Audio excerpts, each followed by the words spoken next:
غلطی نہ ہو, کسی کو دھوکہ نہ ہو. حضرت عیسیٰ علیہ السلام درمیانی قامت کے ہوں گے, نہ بہت طویل اور نہ بہت چھوٹے قد کے. جلد کا رنگ سرخی اور سفیدی مائل ہوگا اور سینہ کشادہ. اور اہم ترین نشانی حضرت عیسیٰ علیہ السلام کی رسول اللہ صلی اللہ علیہ وآلہ وسلم نے یہ بیان فرمائی کہ جب وہ مسجد کے مینار پر اتریں گے تو ان کے لمبے بالوں سے اس طرح پانی کے قطرے ٹپک رہے ہوں گے جیسے ابھی حمام سے باہر آئے ہوں. حضرت امام مہدی اور حضرت عیسیٰ علیہ السلام کا تذکرہ کرنے سے پہلے ابھی جو میں نے شب معراج دوسرے آسمان پر حضرت عیسیٰ علیہ السلام اور حضرت یحییٰ علیہ السلام سے ملاقاتوں کا ذکر کیا تھا. دیگر آسمانوں پر بھی رسول اللہ صلی اللہ علیہ وآلہ وسلم کی انبیاء سے ملاقاتیں ہوئی تھیں. تو سوال یہ پیدا ہوتا ہے کہ جن پیغمبروں کے دنیا میں مزار ہیں تو کیا آسمانوں پر جن پیغمبروں سے ملاقات ہوئی تھی ان میں سے اکثریت کی کیا وہاں روحیں تھیں یا وہ زندہ تھے؟ اور شب معراج جنہیں رسول اللہ صلی اللہ علیہ وآلہ وسلم نے عذاب سے گزرتے دیکھا تھا, کیا وہ زندہ انسان تھے یا روحیں؟ جب کوئی شخص یہ کہتا ہے کہ اس کی روح بڑی بے چین ہے, نہ اسے کسی پر چین ہے نہ قرار ہے, یا پھر اللہ تعالیٰ جب فرماتے ہیں کہ روح امر ربی ہے یعنی روح اللہ کا حکم ہے, تو اس کا کیا مطلب ہے؟ یا پھر انجیل کی اس عبارت کا کیا مفہوم ہے کہ خدا کی روح پانی پر پھر رہی تھی اور اس نے پانی سے ہی کائنات کو تخلیق کیا؟ ہزاروں سال سے انسان اس سوال کا جواب تلاش کر رہا ہے کہ آخر یہ روح کیا ہے. ہم اسے اپنے اندر محسوس کرتے ہیں, اسی کی وجہ سے جیتے ہیں اور اس کے نکل جانے کے بعد مر جاتے ہیں. اور جب ہمارا جسم الگ ہے اور روح الگ, تو پھر جسم کے کمزور ہونے سے روح کیوں نکل جاتی ہے؟ بیماری سے, حادثے سے, قتل ہونے پر ایسا کیوں دغا دی جاتی ہے جیسے اسے کسی پنجرے میں جسم پہ بند کر کے رکھا ہوا تھا, روکا ہوا تھا, قید کیا ہوا تھا, اور جیسے ہی پنجرہ ٹوٹا تو روح کا پنچھی دھور سے اڑ گیا. میرا تھکا ہوا زخموں سے چور بدن قبر میں کیڑوں کی خوراک بن رہا ہو اور میری روح مزے سے پرواز کر جائے, نکل جائے, یہ کیا بات ہوئی؟ وہ بچ گئی, زندہ ہے تو میں کیا ہوں؟ کیا میں وہ ہوں جو قبر میں پڑا ہوں یا وہ جو کسی اور عالم میں روح کی صورت زندہ ہوں؟ یا پھر یہ سوال کہ روح تو اللہ کے حکم سے ہے, تو پھر یہ نیک روح اور صالح روح یا پھر بدروح کا کیا ماجرا ہے؟ جب اللہ تعالیٰ ہی نیک روح پیدا کرتا ہے تو جزا اور انعام کیسی؟ اور پھر اگر بدروح بھی اللہ تعالیٰ نے ہی تخلیق کی تو پھر سزا کا مقصد کیا؟ گویا ایک معمہ ہے, نہ سمجھنے کا نہ سمجھانے کا. یہود و نصارہ لوگوں کو رسول اللہ صلی اللہ علیہ وآلہ وسلم سے بار بار روح سے متعلق سوال کرنے پر اکساتے تھے, شرارت کیا کرتے تھے. تو اللہ تعالیٰ نے قرآن کریم میں ارشاد فرمایا کہ کہہ دیجئے روح میرے رب کا امر یعنی حکم ہے, اور تمہیں یعنی انسان کو اسرار کائنات کے بارے میں جو علم دیا گیا وہ بہت تھوڑا ہے. اس کا مطلب یہ ہے کہ روح کے بارے میں ہماری تحقیق کی کوئی حیثیت نہیں,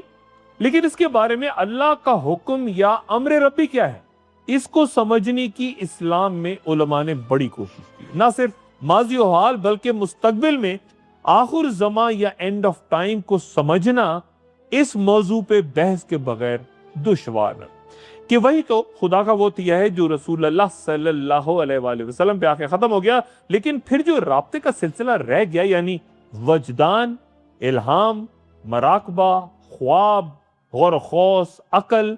وہی اس پوسٹ انٹرنیٹ دور میں جب یہ جدید ترین سائنس ہمارا ساتھ چھوڑ جائے گی, ٹیکنالوجی اپنے عروج تک پہنچ کے انسان کو زوال کی پستیوں تک دھکیل دے گی, تو پھر یہی بنیادی سوال جنہیں آج ہم اپنی تیز رفتار زندگی میں نظر انداز کر دیتے ہیں, جو کہ اصل بنیادی حقیقت ہیں جن کا ہمیں احساس نہیں, شاید یہ گفتگو ہمیں مطمئن کر سکے. کیونکہ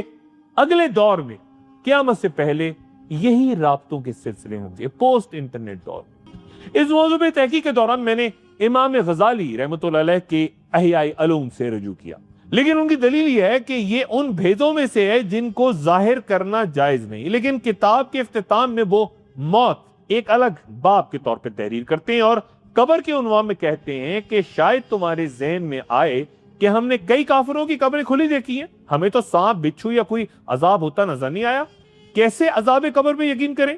امام غزالی 3 ممکنہ وجوہات بیان کرتے ہیں. پہلی جو زیادہ قابل فہم نظر آتی ہے وہ یہ کہ در حقیقت کافر کی قبر میں سانپ اور بچھو تو ہوتے ہیں، وہ کاٹتے ہیں لیکن نظر نہیں آتے، کیونکہ یہ عالم ملکوت کے وہ واقعات ہیں جو کہ آنکھوں سے نظر نہیں آتے۔ عالم ملکوت پر بھی بعد میں بات کروں گا۔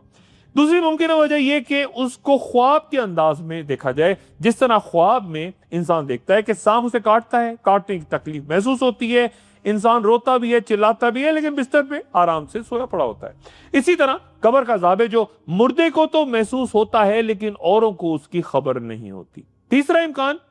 امام غزالی یہ بیان کرتے ہیں کہ مرنے کے بعد انسان کو جو روحانی تکلیفیں ہوں گی انہیں سانپ اور بچھو کے کاٹنے سے تشبیہ دی جا سکتی ہے۔ قرآن مجید روح کے بارے میں مزید بیان کرتا ہے، یہ بھی سمجھنا ضروری ہے۔ اللہ روحیں قبض فرما لیتا ہے ان کے مرتے وقت، اور جو مری نہیں ان کو بھی روکے رکھتا ہے، جن پر موت کا حکم فرما چکا ہے، اور ان دوسروں کو بھیج دیتا ہے ایک مقررہ وقت تک۔ اس آیت پہ غور فرمائیے تو پتہ چلتا ہے کہ روح کو وصول کیا جاتا ہے، ایک کو روک لیا جاتا ہے، اسے چھوڑ دیا جاتا ہے اور بھیجا جاتا ہے۔ اس آیت سے واضح ہوتا ہے کہ روح کا اس ظاہری جسم کے علاوہ بھی ایک جسم ہے اور ایک الگ مستقل وجود بھی ہے۔ پھر ارشاد باری تعالیٰ ہے کہ کاش تم ان ظالم مشرک لوگوں کو اس وقت دیکھو جب موت کی سختیوں میں مبتلا ہوں اور فرشتے ان کی طرف عذاب کے لیے ہاتھ بڑھا رہے ہوں کہ نکالو اپنی جانیں، آج تم کو ذلت کے عذاب کی سزا دی جائے گی، اس لیے کہ تم خدا پر جھوٹ بولا کرتے تھے اور اس کی آیتوں سے سرکشی کرتے تھے، اور جیسا کہ ہم نے تم کو پہلی دفعہ پیدا کیا تھا ایسا ہی آج اکیلے اکیلے ہمارے پاس آئے۔ اس آیت میں روح سے متعلق 4 باتیں واضح ہوتی ہیں۔ ایک یہ کہ فرشتے روح کو پکڑنے کے لیے ہاتھ پھیلاتے ہیں، دوسری یہ کہ روح کے نکالنے اور نکلنے کی وضاحت ہے، تیسری یہ خبر کہ کافروں کی روح موت کے وقت عذاب میں ہوتی ہے، اور چوتھی یہ کہ روح اپنے رب کی طرف چلی جاتی ہے۔ گویا یہ تمام صفات ایک جسم ہی کی ہو سکتی ہیں جو انسان کے مادی جسم کے علاوہ ہو۔ پھر ایک اور مقام پہ اللہ تعالیٰ روح کے بارے میں مزید فرماتے ہیں، اور وہی ہے جو تمہاری روح قبض کر لیتا ہے رات کو، اور وہ جانتا ہے جو کچھ تم دن میں کر چکے ہو تاکہ میعاد پوری ہو، پھر اسی جانب تمہیں لوٹ کے جانا ہے، پھر تم کو بتا دے گا جو کچھ تم کر رہے ہو، اور اپنے بندوں پر اسی کا حکم غالب ہے، اور وہ تم پر نگہباں بھیجتا ہے، یہاں تک کہ جب تم میں سے کسی کو موت آتی ہے تو ہمارے فرشتے اس کی روح طلب کر لیتے ہیں اور وہ کوتاہی نہیں کرتے۔ یہاں پہ 3 چیزوں کا روح کے بارے میں بیان ہے۔ ایک تو یہ کہ روح رات کو نیند کے وقت قبض کر لی جاتی ہے، اور پھر دن کے وقت جب نیند نہ ہو تو روح جسم میں لوٹ آتی ہے۔ تیسری یہ کہ موت کے فرشتے روح کو قبض کر کے لے جاتے ہیں۔ ایک اور مقام پر اللہ تعالیٰ روح کے بارے میں یوں ارشاد فرماتے ہیں، اے اطمینان پانے والی روح، اپنے پروردگار کی طرف لوٹ چل، تو اس سے راضی ہو، وہ تجھ سے راضی ہو، تو میرے ممتاز بندوں میں شامل ہو جا اور میری بحث میں داخل ہو جا۔ یہاں 3 نکات پہ غور فرمائیے کہ روح ایک ایسا وجود ہے جو واپس جاتا ہے، داخل ہوتا ہے، راضی بھی ہوتا ہے، گویا یہ ایک مستقل الگ وجود ہے، اور صحیح حدیث کے مطابق جو کچھ اس آیت میں کہا گیا تو اپنے رب کی طرف لوٹ جا، یہ بات فرشتہ موت کے وقت کہے۔ حضرت عمارہ بن حزیمہ رضی اللہ تعالیٰ عنہ کہتے ہیں کہ میرے والد نے خواب میں دیکھا کہ وہ رسول اللہ صلی اللہ علیہ وآلہ وسلم کی پیشانی پر سجدہ کر رہے ہیں۔ اس خواب کے بارے میں جب رسول اللہ صلی اللہ علیہ وآلہ وسلم کی خدمت میں عرض کی گئی تو آپ صلی اللہ علیہ وآلہ وسلم نے فرمایا، ان الروح اللیل کالروح، یعنی روحیں نیند میں ایک دوسرے سے ملاقات کرتی ہیں۔ حضرت طلحہ بن عبید رضی اللہ تعالیٰ عنہ نے رسول اللہ صلی اللہ علیہ وآلہ وسلم کو اپنا واقعہ سنایا کہ میں آبادی سے دور اپنے مال کے سلسلے میں گیا اور رات حضرت عبداللہ بن عمرو بن حرام رضی اللہ تعالیٰ عنہ کی قبر کے پاس گزاری تو قبر سے ایسی حسین تلاوت قرآن پاک کی آواز سنی کہ اس سے زیادہ حسین قرأت میں نے کبھی نہیں سنی تھی۔ تو آپ صلی اللہ علیہ وآلہ وسلم نے فرمایا کہ جس کی آواز میں تلاوت تم نے سنی وہ عبداللہ تھے۔ کیا آپ کو معلوم نہیں کہ اللہ تعالیٰ نے ان کی روحیں قبض کر کے ان قندیلوں میں رکھی ہیں جنہیں جنت کے درمیان لٹکا دیا گیا ہے؟ چنانچہ جب رات ہوتی ہے تو ان کی روحیں ان کی طرف لوٹا دی جاتی ہیں، طلوع فجر تک روحیں شب بھر ان کے پاس رہتی ہیں، یہاں تک کہ جب فجر طلوع ہوتی ہے تو روحیں اپنے اسی مکان کی طرف لوٹ جاتی ہیں جہاں پہلے تھیں۔ عام ترین بحث جو علماء میں رہی وہ یہ کہ کیا ہمارے جسم کی طرح روح بھی فانی ہے؟ جسم تو مر کے دفن ہو جاتا ہے، لیکن روح جسم سے نکل کے پرواز کر جاتی ہے، تو کیا روح ہمیشہ زندہ رہتی ہے یا وہ بھی کبھی جسم کی طرح مر جاتی ہے؟ اور یہ بات بھی کہ کیا جسم پہلے پیدا ہوا اور پھر اس میں روح ڈالی گئی، یا روح پہلے سے موجود تھی جسے جسم میں پھونک دیا گیا؟ اسلامی تاریخ میں روح سے متعلق لاتعداد علماء کے درمیان بحث کے نتیجے میں کئی گمراہ فرقوں نے بھی جنم لیا۔ مثلا قرآن شریف کی یہ آیت کہ اور میں نے اس میں اپنی روح پھونک دی، گمراہ کن تشریح اس آیت کی یہ لی جاتی ہے کیونکہ اللہ تعالیٰ نے کہا کہ میں نے آدم میں اپنی روح پھونک دی، اس لیے روح اللہ کی ذات کا حصہ ہے، اس لیے ہمیشہ رہے گی، نعوذ باللہ۔ میں اس آیت کو اس طرح سے دیکھتا ہوں کہ اللہ تعالیٰ جب کسی مخلوق کو خود سے وابستہ کرتا ہے، جیسے کہ اللہ کی اونٹنی، تو یہ محض اس کی اہمیت اور فضیلت کا اظہار ہوتا ہے۔ یہ اللہ کا گھر، یعنی سب گھر اور اونٹنیاں اللہ کی مخلوق ہیں، لیکن یہ گھر اور اونٹنیاں افضل اور خاص عظمت والے ہیں۔ اسی طرح جب اللہ تعالیٰ ارشاد فرماتے ہیں اور اس عورت کا معاملہ اس نے اپنی عصمت کی حفاظت کی تھی، یعنی حضرت مریم علیہ السلام، پس ہم نے اس میں روح پھونک دی۔ ایک اور جگہ یہ بتایا گیا کہ اللہ تعالیٰ نے مریم علیہ السلام کی جانب ایک فرشتہ بھیجا جس نے ان میں روح پھونک دی، جس کے بعد انہیں حمل ٹھہرا۔ دونوں نظریات، یعنی اللہ نے خود روح پھونکی یا فرشتے نے پھونکی، اس سے کوئی خاص فرق نہیں پڑتا مقصد میں، کیونکہ یہ تو ثابت ہو گیا کہ روح ایک الگ مخلوق ہے ذات باری تعالیٰ سے جو کہ خالق ہے۔ پھر چند علماء نے یہ بحث چھیڑی کہ جب مریم علیہ السلام میں روح فرشتے کے ذریعے پھونکی گئی تو پھر دیگر انسانوں میں بھی تو یہی فرشتہ روح پھونکتا ہے، تو پھر مریم علیہ السلام کی کیا خصوصیت ہوئی، اور حضرت عیسیٰ علیہ السلام کو روح اللہ کیوں کہا جاتا ہے؟ اور دوسری بات یہ کہ اگر آدم علیہ السلام میں بھی مریم علیہ السلام کی طرح روح پھونکی گئی تھی تو پھر حضرت آدم علیہ السلام کی خصوصیت کیسے الگ ہوئی؟ کیا یہ کوئی ناقابل فہم بات ہے؟ ہرگز نہیں۔ حضرت مریم علیہ السلام کی خصوصیت اور حضرت عیسیٰ علیہ السلام کو روح اللہ کہنے کی وجہ یہ ہے کہ جو روح حضرت مریم کے حمل میں ڈالی گئی وہ روح تمام روحوں میں سے خاص تھی، اور ایسی روح تھی کہ حضرت عیسیٰ علیہ السلام اسی روح سے پیدا ہوئے اور ان کے جسم کے لیے والد کی ضرورت نہیں پڑی۔ لیکن حضرت آدم علیہ السلام کی خصوصیت یہ تھی کہ آپ کی تخلیق نہ تو باقی انسانوں کی طرح ماں باپ کے ملاپ سے ہوئی ہے، اور نہ ہی حضرت عیسیٰ علیہ السلام کی طرح صرف ماں سے ہوئی ہے، اور نہ ہی ان کے جسم میں روح اس فرشتے نے پھونکی جو کہ بعد میں آپ کی اولاد یعنی ہم سب کے جسموں میں روح پھونکنے پہ مامور ہے۔ جہاں تک یہ سوال کہ جسم پہلے پیدا ہوا یا روح،